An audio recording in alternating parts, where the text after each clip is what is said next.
Hello students, आज हम लोग इस वीडियो के माध्यम से सब्जेक्ट के संबंध में कुछ विशिष्ट बातों के विषय में जानकारी प्राप्त करें। पार्ट्स ऑफ सेंटेंस का हम लोगों ने अध्ययन किया कि किसी भी वाक्य के दो भाग होते हैं, सब्जेक्ट और प्रेडिकेट।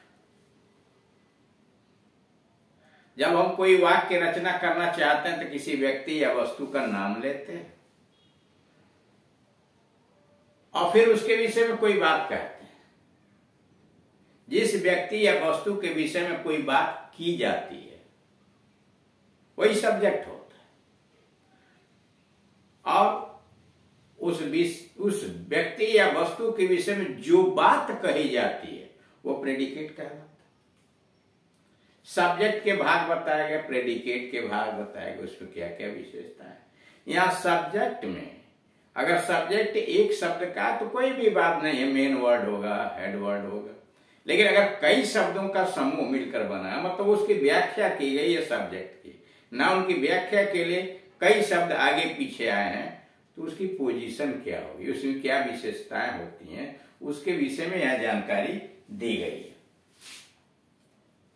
सब्जेक्ट से संबंधित कुछ याद रखने योग्य महत्वपूर्ण बात, यानी कोई भी वाक्य उसमें जो सब्जेक्ट आया उसके संबंध में याद रखने लायक कुछ महत्वपूर्ण बातें। सब्जेक्ट से संबंधित तालिकाओं को पढ़ने से निम्नलिखित बातें स्पष्ट हो जाती हैं। इसके पहले वाले वीडियोज में सब्जेक्ट से संबंधित विभिन्न प्रकार की तालिकाएं बनाई गई। उन तालिकाओं को पढ़ने से निम्नलिखित बातें आती हैं। सब्जेक्ट एक शब्द का, यानी किसी वाक्य का सब्जेक्ट एक शब्द का भी हो सकता है। जब किसी वाक्य में सब्जेक्ट एक ही शब्द होता है तो वह नाउन, प्रोनाउन, जिरंड या इन्फिनिटिव में से कोई एक होगा। अगर किसी वाक्य का सब्जेक्ट एक ही शब्द होता है तो वह नाउन हो सकता है, प्रोनाउन हो सकता है। जैसे राम गोस नाउन है, ही गोस ही प्रोनाउन है, ठीक। इन्फिनेटिव हो सकता है, जिरंड हो सकता है, gerund. Saying is valuable, to walk is useful, infinitive.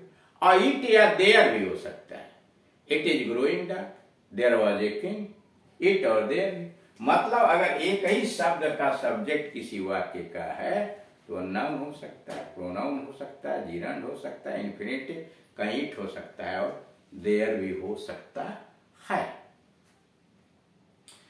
Number 2, subject व्याख्या सहित, यानी सब्जेक्ट एक शब्द का न आकर उसकी व्याख्या की गई, आगे पीछे कुछ और शब्द जुड़े हुए हैं। जब किसी वाक्य में सब्जेक्ट का विस्तार पूर्वक वर्णन होता है, यानी ऐसा कोई वाक्य है जिसमें सब्जेक्ट का विस्तार पूर्वक वर्णन किया गया है तो सब्जेक्ट सदैव नाउन होगा। यानी ऐसा कोई वाक्य है जिसमें सब्जेक्ट का विस्तार पूर्वक वर्णन किया गया, उसकी व्याख्या की गई है, तो वह सदैव नाउन ही होगा, यानी सब्जेक्ट सदैव नाउन होगा। बॉय, गर्ल इत्यादि ऐसे करके। नंबर 3, सब्जेक्ट की व्याख्या एक शब्द द्वारा, यानी सब्जेक्ट के आगे एक शब्द आया उसकी व्याख्या करने के लिए, तब कैसा पोजीशन होगा? जब वाक्य में सब्जेक्ट की व्याख्या एक ही शब्द के द्वारा हो, यानी वाक्य में सब्जेक्ट आया है और उसकी व्याख्या एक शब्द के द्वारा की गई हो तो वह सब्जेक्ट से पहले प्रयुक्त होता है। यानी एक ही शब्द व्याख्या करने के लिए आया सब्जेक्ट की तो वह सब्जेक्ट के पहले रखा जाएगा और वह शब्द क्वालिफायर कहलाता है। जैसे ए बॉय, बॉय के पहले ए आया है, ए क्वालिफायर कहलाएगा। सम बॉयज, कुछ लड़के, यहां बॉयज सब्जेक्ट है यानी हेड वर्ड है, और सम जो है वह क्या है, वह क्वालिफायर कहलाएगा, एक शब्द है। नंबर 4, सब्जेक्ट की व्याख्या दो शब्द के द्वारा। अगर सब्जेक्ट के पहले दो शब्द आए हैं व्याख्या करने के लिए तो क्या कहेंगे? जब सब्जेक्ट की विशेषता बताने के लिए उसके पूर्व दो शब्द प्रयुक्त होते हैं, यानी किसी सब्जेक्ट की व्याख्या करने के लिए उसके पहले दो शब्द आए हैं, तो पहला शब्द डिटरमाइनर कहलाता है और दूसरा क्वालिफायर कहिए। ऐसी स्थिति में क्वालिफायर सदर एडजेक्टिव ही होता है।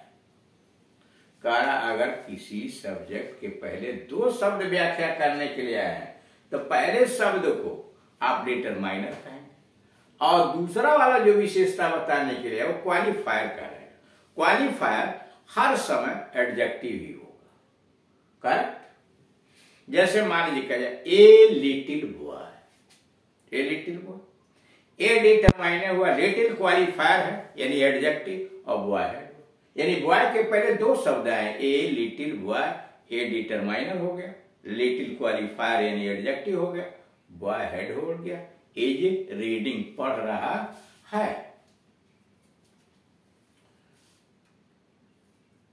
जैसे a bad boy jump, a bad boy में देख रहे हैं बॉय के पहले दो शब्द आए हैं व्याख्या के लिए, ए यहां डिटरमाइनर है तथा बैड एडजेक्टिव है और बॉय हेडवर्ड है, ठीक। ए बैड बॉय में ए डिटरमाइनर कहलाएगा, बैड एडजेक्टिव कहलाएगा और बॉय हेडवर्ड कहलाएगा। नंबर 5, सब्जेक्ट की विस्तृत व्याख्या, यानी सब्जेक्ट में को और विस्तृत व्याख्या की गई है तो क्या होगा? जब सब्जेक्ट की व्याख्या एक से अधिक शब्दों द्वारा की जाती है, जब सब्जेक्ट की व्याख्या करने के लिए एक से अधिक शब्दों का प्रयोग किया जाता है एक साथ, तो वह एडजेक्टिवल फ्रेज का प्रयोग किया जाता है। यानी एक एक शब्द के द्वारा नहीं, कई शब्दों का एक समूह है जो उसकी व्याख्या करने के लिए आया है, तो उसको कहेंगे एडजेक्टिवल फ्रेज है। और इस एडजेक्टिवल फ्रेज को सब्जेक्ट के पश्चात प्रयुक्त किया जाता है, यानी बाद में प्रयुक्त किया जाता है। जैसे the old woman in the room, देख रहे अंडरलाइन जो किया गया, in the room, in the room एक साथ आया हुआ है। इन द रूम कर क्या रहा है इस वाक्य में? वुमन की विशेषता बता रहा है, ठीक। इसको कहेंगे एडजेक्टिव फ्रेज और इस नाउन के पीछे रखा गया है the old woman in the room is man. अब इसमें चालाकी देखिए, मैन हेड वर्ड है, मुख्य शब्द है, कर इसके पहले दो शब्द व्याख्या के लिए आया है दी ओल्ड, दी हो गया डिटरमाइनर, ओल्ड हो गया क्वालिफायर या एडजेक्टिव, और woman head word in the room इसको कहेंगे एडजेक्टिव फ्रेज।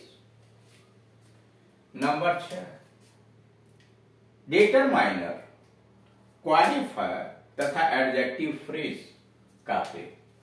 कोई कोई ऐसा वाक्य आता है इसमें डिटरमाइनर भी होगा, क्वालिफायर भी होगा और एडजेक्टिव फ्रेज भी होगा, तो उसका प्रयोग कैसे करते हैं? डिटरमाइनर और क्वालिफायर का प्रयोग सब्जेक्ट के पहले होता है। डिटरमाइनर और क्वालिफायर का प्रयोग सब्जेक्ट के पहले करते हैं और एडजेक्टिवल फ्रेज का प्रयोग सब्जेक्ट यानी हेड वर्ड के बाद में होता है। डिटरमाइनर और एडजेक्टिव का प्रयोग सब्जेक्ट के पहले होगा।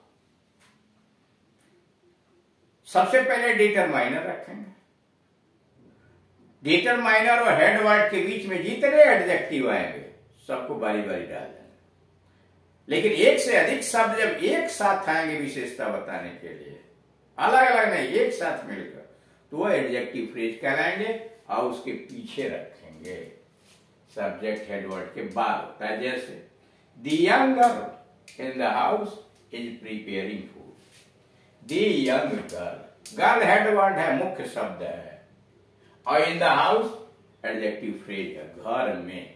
तीन शब्द है इन द हाउस और तीनों एक साथ मिलकर गर्ल की विशेषता बता रहे हैं, इसको कहेंगे एडजेक्टिव फ्रेज। दी हो गया डिटरमाइनर, यंग हो गया एडजेक्टिव, यानी हेड वर्ड गर्ल के पहले एडजेक्टिव, उसके पहले डिटरमाइनर, गर्ल के पीछे in the house adjective phrase is preparing food. The determiner है, यंग क्वालिफायर का प्रयोग सब्जेक्ट हेड वर्ड गर्ल के पहले हुआ है और adjective phrase in the house का प्रयोग सब्जेक्ट गर्ल के बाद में होगा। नंबर 7, सब्जेक्ट की व्याख्या में एक साथ कई एडजेक्टिव, सब्जेक्ट की व्याख्या में एक साथ कई एडजेक्टिव वगैरह आते हैं। जब सब्जेक्ट की व्याख्या के लिए डिटरमाइनर तथा हेड वर्ड यानी मुख्य शब्द के बीच में कई एडजेक्टिव प्रयोग कर दिए जाते हैं। जब सब्जेक्ट की व्याख्या के लिए डिटरमाइनर और हेड वर्ड के बीच में कई एडजेक्टिव आते हैं, तो डिटरमाइनर के बाद एडजेक्टिव ऑफ फीलिंग रखिए। सपोजिशन, कल्पना जिसे महसूस करते हैं, एडजेक्टिव ऑफ फीलिंग, और सबसे बाद में एडजेक्टिव ऑफ कलर रखा जाता है। यानी adjective of colour head word के साथ सटा हुआ होगा। यानी सबसे पहले डिटरमाइनर के बाद एडजेक्टिव ऑफ फीलिंग जैसे प्रेटी, ब्यूटीफुल, सुंदर, चार्मिंग, ये क्या है? एडजेक्टिव ऑफ फीलिंग है, उसको पहले रखिए एडजेक्टिव डिटरमाइनर के तत्काल बाद। और रंग जो है लाल पीला, ये सब सबसे पीछे रखिए और बाकी एडजेक्टिव बीच में रखिए। तो डिटरमाइनर के बाद एडजेक्टिव ऑफ फीलिंग और सबसे बाद में एडजेक्टिव ऑफ कलर रखते हैं, तथा बीच में अन्य प्रकार के एडजेक्टिव रखते हैं। अन्य प्रकार के एडजेक्टिव जो आए हुए हैं उनको बीच में रखते हैं, जैसे ए ब्यूटीफुल चार्मिंग, एक सुंदर आकर्षक, चार्मिंग आकर्षक, ए ब्यूटीफुल चार्मिंग सुंदर आकर्षक, लिटिल रेड बर्ड, रेड देख रहे हैं ना, एडजेक्टिव ऑफ कलर है, बर्ड से सटा हुआ सबसे लास्ट में आया है। यानी देख रहे हैं बर्ड, बर्ड के पहले एडजेक्टिव ऑफ कलर आया है, ठीक। और डिटर यानी डिटरमाइनर और एडजेक्टिव, डिटरमाइनर और हेड वर्ड के बीच में 1 2 3 4 एडजेक्टिव आए हुए। तो आखिर किसको कहां रखा जाए? तो सबसे पहले एडजेक्टिव ऑफ फीलिंग रखा गया, ब्यूटीफुल एडजेक्टिव ऑफ फीलिंग है सुंदर, चार्मिंग एडजेक्टिव ऑफ फीलिंग है, उसके बाद रेड एडजेक्टिव ऑफ कलर है, और लिटिल बीच में डाल दिया। In the tray adjective phrase है। इन द ट्रे क्या है? बर्ड की विशेषता बताना, एक साथ आया है, इसको कहेंगे एडजेक्टिव फ्रेज। इज सिंगिंग, गा रही है। तो इस तरह से आपने सब्जेक्ट के विषय में कुछ ऐसी महत्वपूर्ण बातों को जाना जो वाक्य का निर्माण करते समय या वाक्य की व्याख्या करते समय जानना अति आवश्यक है। अब ये जो क्रम आप देख रहे हैं, अभी अभी जो क्रम आपने देखा यहाँ कि सब्जेक्ट में जो नाउन आ रहा है उसकी व्याख्या करने के लिए एक या एक से अधिक शब्द आ रहे हैं, उसका प्रयोग आप प्रेडिकेट पार्ट वाले भी करेंगे। यानी नाउन सब्जेक्ट में आता है या प्रेडिकेट में आता है, क्रम तो उसका वही रहेगा। जैसे यहां मान लीजिए लिखा है a beautiful attractive little red bird, ठीक, इन द ट्री, यहां सब्जेक्ट में है, हम इसको प्रेडिकेट में डाल देंगे। ऐसा मैंने देखा था, क्या देखा था? A beautiful attractive little red bird, मैंने एक सुंदर आकर्षक छोटी लाल चिड़िया देखा। और वो पीछे चला गया, और पीछे चला गया प्रेडिकेट पार्ट पे, तो क्रम तो वही रहा, पहले डिटरमाइनर, तब एडजेक्टिव, हेडवर्ड और एडजेक्टिव फ्रेज। यानी नाउन चाहे सब्जेक्ट पार्ट में रहे, नाउन चाहे प्रेडिकेट पार्ट में रहे, उसके साथ डिटरमाइनर, क्वालिफायर, हेडवर्ड और एडजेक्टिव फ्रेज का प्रयोग उसी क्रम में होगा। Thank you.